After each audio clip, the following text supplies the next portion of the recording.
Bonjour, voilà notre dernier rendez-vous de la saison. On se retrouvera maintenant le mercredi 30 août.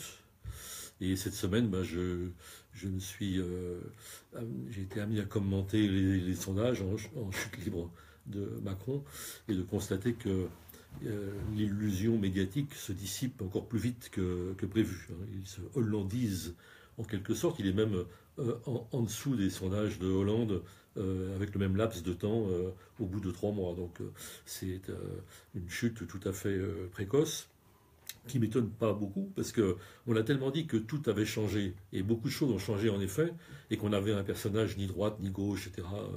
On en revient à ce qui ne change pas justement. Et qu'est-ce qui ne change pas en politique, ce qui est vraiment l'os, je dirais, de la politique, eh bien, c'est la conflictualité sociale et puis la réalité de la répartition des richesses. Et à partir du moment où Macron, en effet, appauvrit les pauvres, c'est-à-dire s'attaque aux gens qui sont à peu près au seuil de pauvreté, avec notamment la diminution des aides au logement, avec d'autres mesures comme ça, l'augmentation de la CSG qui atteint les retraites, même les petites retraites, et puis qu'en même temps, il exonère les actionnaires et les rentiers de la finance de l'impôt sur la fortune.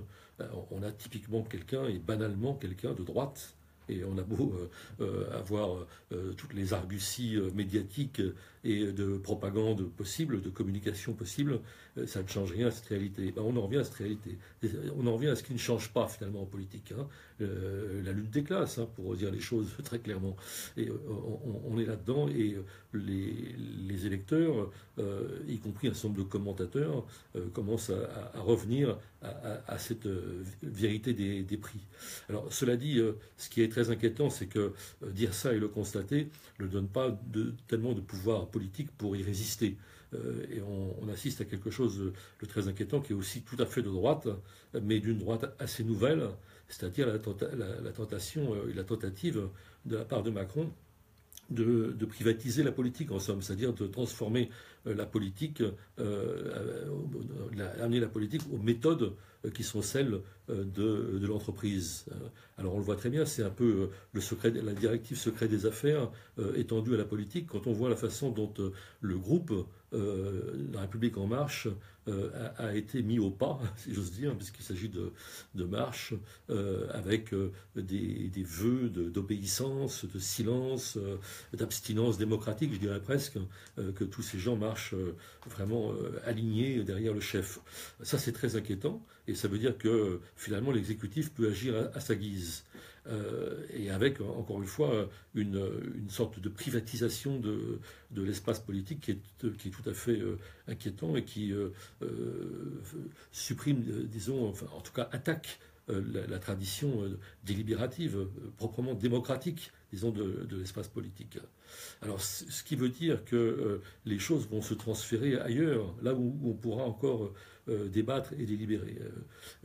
La rue peut-être, c'est-à-dire qu'en tout cas, les députés de gauche, les députés de France Insoumise et les autres, on le voit déjà un peu, vont être amenés à tenir le porte-voix dans les manifestations, sur des rassemblements, et en septembre, d'autant plus que la grosse œuvre de Macron est à venir. C'est cette fameuse réforme du Code du travail qui est une véritable agression et régression sociale. Donc là, il y a fort à parier qu'il y aura des allées et venues entre le Parlement où ce groupe majoritaire fait la loi, y compris à son insu et sans avoir voix au chapitre, et puis la rue et l'espace public. Et c'est vraiment là la jonction entre le politique, la gauche politique, et le mouvement social qui est en jeu. Alors voilà ce qui va être probablement le menu de la rentrée, et beaucoup de choses vont se jouer. Non seulement, je dirais, évidemment, l'avenir du Code du travail et l'avenir, disons, du rapport de force sociale, parce que c'est ça, évidemment, l'enjeu d'apparence, un enjeu réel, mais derrière ça, il y a aussi vraiment un enjeu démocratique, hein, pour que le débat puisse se mener, la conflictualité puisse avoir lieu dans les espaces publics, et qu'on n'ait pas la transformation de cette élection qui d'ailleurs a été une faible réussite du point de vue de Macron, du point de vue de son score, en une sorte de blanc-seing pour 5 ans où les citoyens ne pourraient plus rien faire, ni même d'ailleurs la représentation nationale. Donc c'est vraiment ça qui est en jeu. Il y a un enjeu démocratique derrière tout ça qui est peut-être presque encore plus important, mais qui va de pair, bien sûr, avec la question sociale.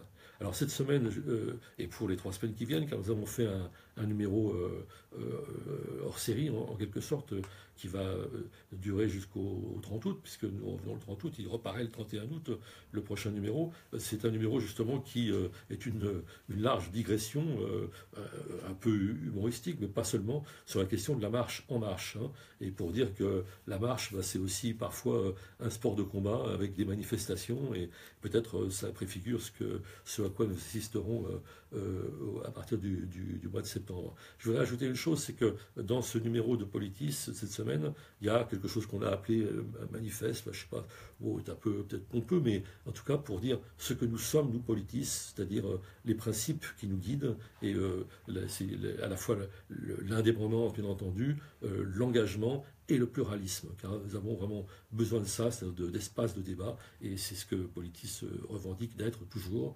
et on explique ça dans une page qui, je crois, assez argumentée, et qui définit ce que ce journal est, ce qu'il a toujours été, et ce qu'il veut continuer d'être.